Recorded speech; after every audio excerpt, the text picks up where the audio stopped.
For years, Larry Page, the reclusive co-founder of Google, seemed untouchable.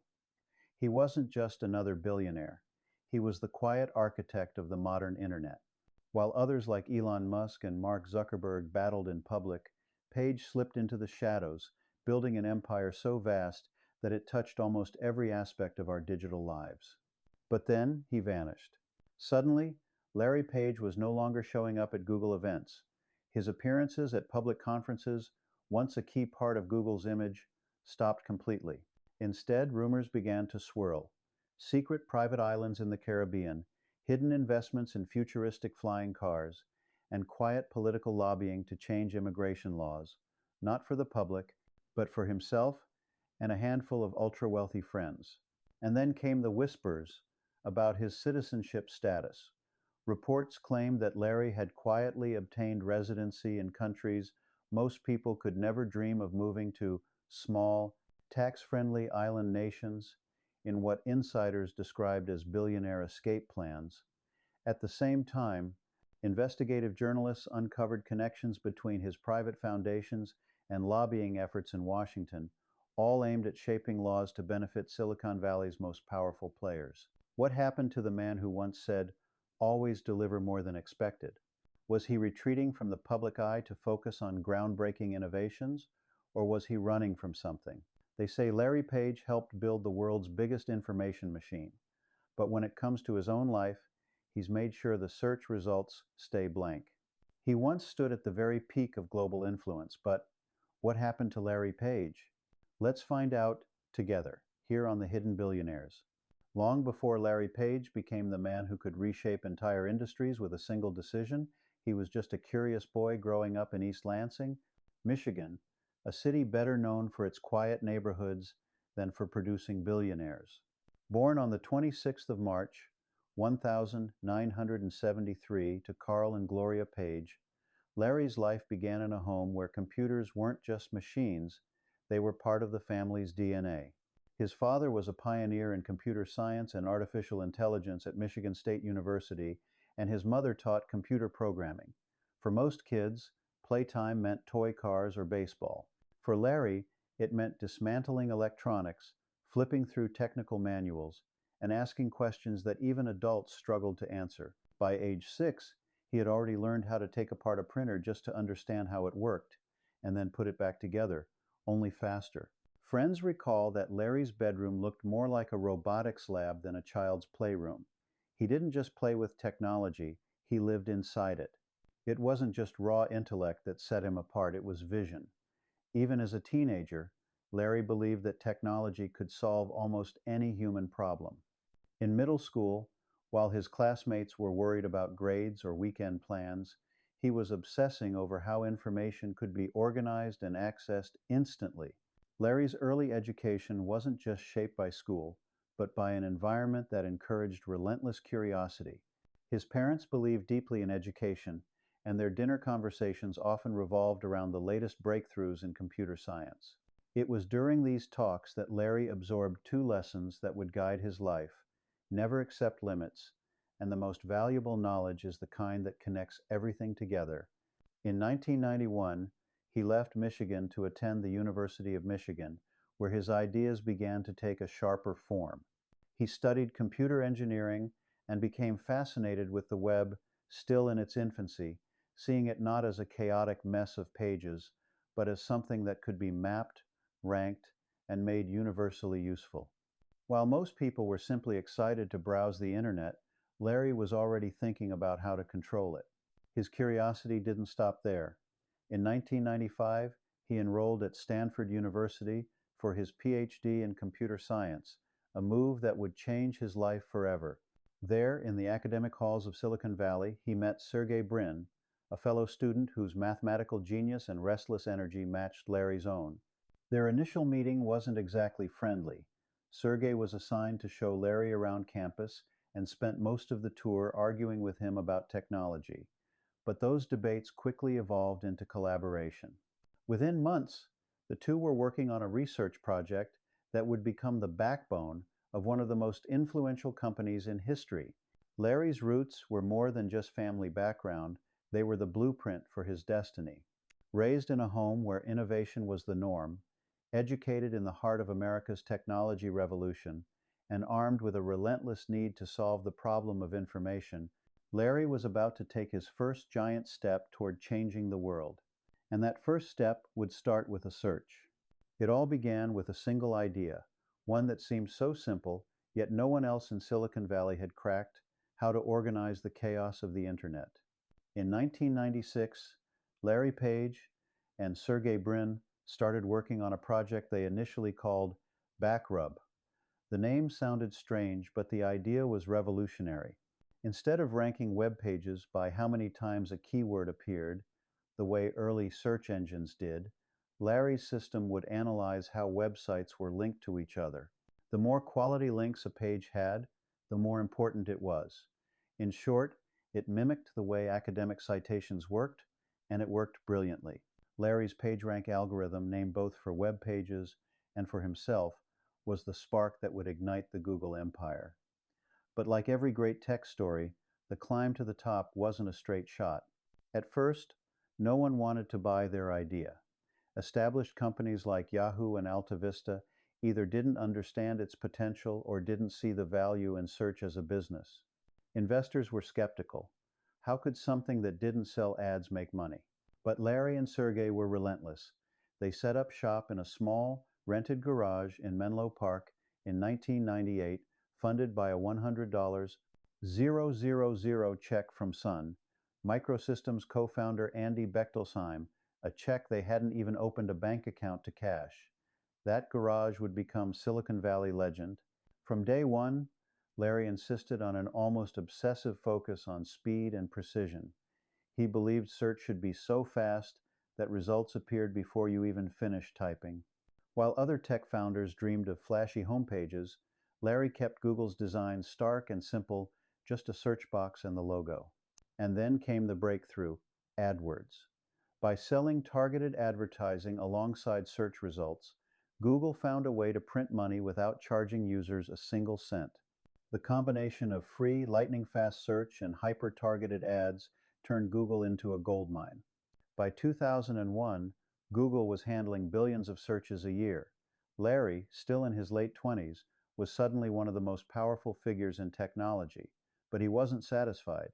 He wanted Google to be more than just a search engine.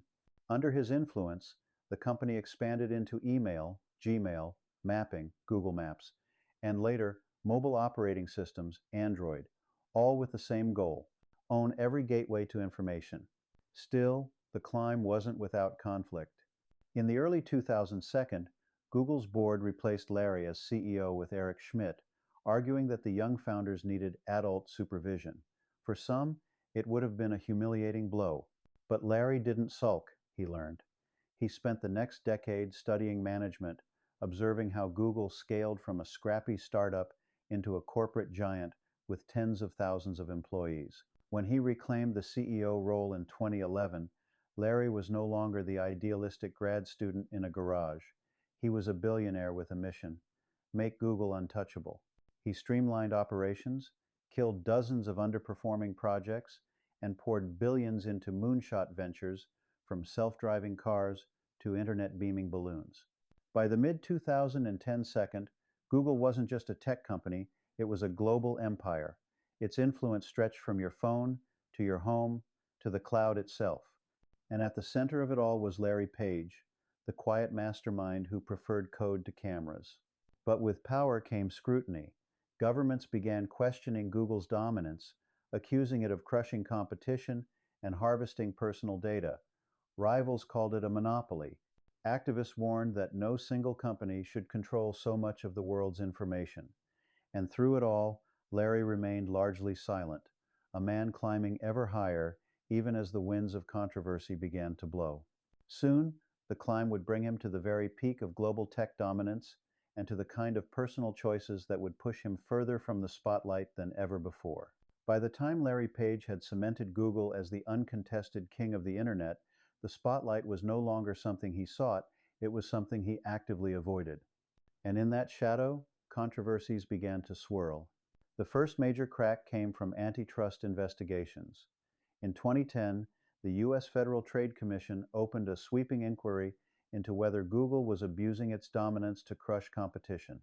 The accusation was simple but damning.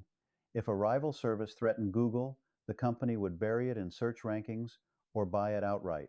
European regulators soon followed, slapping Google with billions in fines for favoring its own products over competitors. While Sergey Brin often engaged with the media to defend their actions, Larry stayed silent, rarely giving interviews.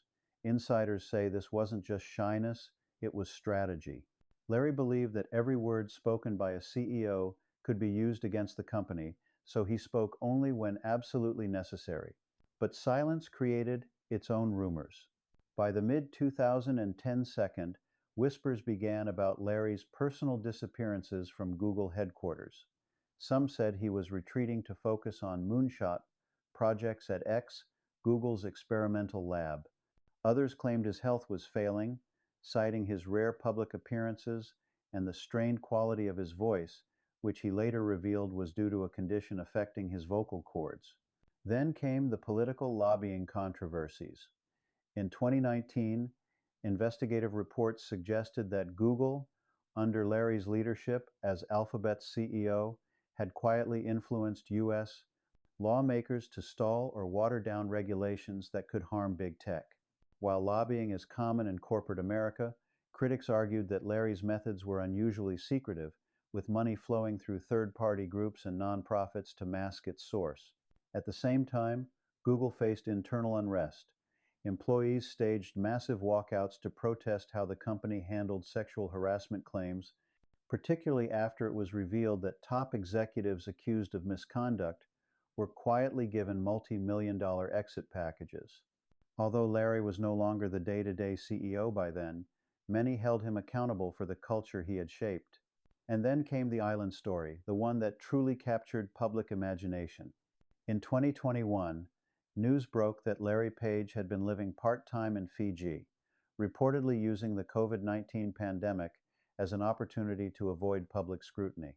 According to local sources, he had invested in private island properties and secured residency in the country through a special investor visa program, a privilege available only to those with tens of millions to spend. Critics labeled it billionaire escapism, a way to ride out global crises in luxury while the rest of the world struggled. To his supporters, Larry was simply living life on his own terms, funding futuristic projects like flying cars, Kitty Hawk, and later, opener and climate change solutions away from the distractions of the media. To his detractors, it was evidence of a man withdrawing from accountability while enjoying the fruits of an empire built on other people's data. By 2019, Larry quietly stepped down as CEO of Alphabet, handing the reins to Sundar Pichai. There was no grand farewell, no emotional speech, just a brief blog post. It was as if the man who once dreamed of making the world's information universally accessible had decided that the most valuable thing he could make private was himself. Yet even in semi-retirement, Larry Page's shadow loomed large. Google was still under investigation in multiple countries. Antitrust cases mounted. The ethical debates over privacy, AI, and tech monopolies, debates he had helped ignite, only grew more intense. He was no longer the visible leader of Google, but his fingerprints were everywhere, and in the years ahead, Larry would prove that even from the shadows, he could still shape the future and protect his secrets. When Larry Page stepped down as Alphabet's CEO in December 2019, it wasn't just a career move, it was a vanishing act. There was no press tour, no celebratory interviews, no final appearance at a Google all-hands meeting. In fact, many employees said they learned about his departure from the company blog post rather than from Larry himself. To the public, he became a ghost. To those in his inner circle, this was the culmination of years of preparation for a quieter, more controlled life. The first whispers of his retreat emerged from Fiji. Journalists reported sightings of Page in the Pacific island nation, far removed from Silicon Valley's frenzy. It wasn't just a vacation, it was a relocation. He had reportedly secured residency through a special investor visa, granting him the right to live in the country as long as he poured millions into local projects. But his Fiji presence wasn't about blending into island life. Insiders claimed he had invested in private islands in the Lau archipelago, accessible only by boat or private aircraft. These islands were outfitted with solar-powered villas, advanced water filtration systems, and satellite communications, essentially self-sufficient tech havens that could operate entirely off the grid. To the outside world, this looked like classic billionaire prepper behavior, a man building his own safe zone in case of global instability. But to Larry, it was a way to control his environment completely, free from government regulations, paparazzi, and even the prying eyes of Wall Street. From his Pacific outpost, Larry continued funding secretive technology projects. His backing of the flying car startup Kitty Hawk evolved into investments in its successor, Opener, which developed the personal air vehicle Blackfly. These weren't products for the masses. They were visions of a future where mobility could bypass roads entirely, a future that conveniently required vast amounts of open, unregulated airspace like that over private islands. He also directed resources into health and longevity research, quietly funneling money into biotech firms working on anti-aging solutions. One project, shrouded in confidentiality agreements, was rumored to focus on regenerative medicine, the idea of repairing or replacing human organs to extend life expectancy. But Larry's retreat wasn't entirely about innovation. Multiple reports indicated that during the COVID-19 pandemic, he used his status to enter countries when their borders were officially closed. In at least one instance, a government source alleged that Larry's private aircraft was given special clearance, sparking debate about whether extreme wealth had effectively exempted him from the rules that applied to ordinary citizens. Public perception began to shift. The once admired boy genius who made the internet useful was now painted by some as a hermit king, a man with his own laws, his own islands, and his own definition of reality. While other billionaires like Elon Musk and Jeff Bezos fought for headlines, Larry seemed determined to erase himself from the narrative entirely. Yet in the boardrooms of Silicon Valley, his influence remained. As a major shareholder of Alphabet, Larry still held extraordinary voting power over Google's future. Executives understood that even if he wasn't in the room, his approval, or lack of it, could steer billion-dollar decisions. In many ways, Larry Page hadn't left the game at all. He had simply changed the arena, swapping conference rooms for tropical villas and public product launches for quiet experiments that the world wouldn't hear about until they were ready to be unveiled, if ever. It was the great retreat, but also the great repositioning. Larry wasn't disappearing. He was repositioning himself beyond the reach of the very system he once dominated. By the time Larry Page had fully stepped into the shadows, it was clear that his absence from the spotlight did not mean an absence of influence. In fact, many in Silicon Valley quietly acknowledged that Larry's power had only concentrated. Through a special share structure at Alphabet, Larry, along with Sergey Brin, retained supervoting stock, meaning that despite holding a relatively small percentage of total shares, they controlled the majority of voting rights. This allowed them to dictate the company's strategic direction without being accountable to most other shareholders.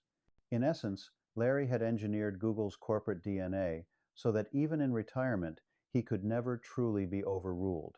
This was part of what tech insiders call the Billionaires Code, an unwritten rule among the ultra-wealthy founders.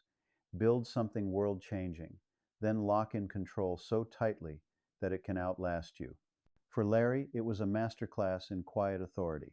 Alphabet's most ambitious projects, from artificial intelligence advancements to self-driving technology under Waymo, still bore his fingerprints. Executives who worked with him say he had a unique way of steering conversations, often letting others talk themselves in circles before dropping a single sentence that reframed the entire discussion. Even in his absence, that same decision-making style lingered in Google's leadership culture. Larry's philanthropy, too, operated differently from the public gestures of his peers. While Bill Gates launched a high-profile foundation and Elon Musk made headline-grabbing donations, Larry preferred stealth. He funneled money through entities like Carl Victor Page Memorial Foundation and other nonprofits, sometimes donating tens of millions without any public announcement. However, critics noted that much of this philanthropy was routed toward projects in line with his personal interests: renewable energy, futuristic transport, and climate resilience, rather than causes like poverty or public health. His investments also revealed a clear obsession: the future of humanity beyond current systems.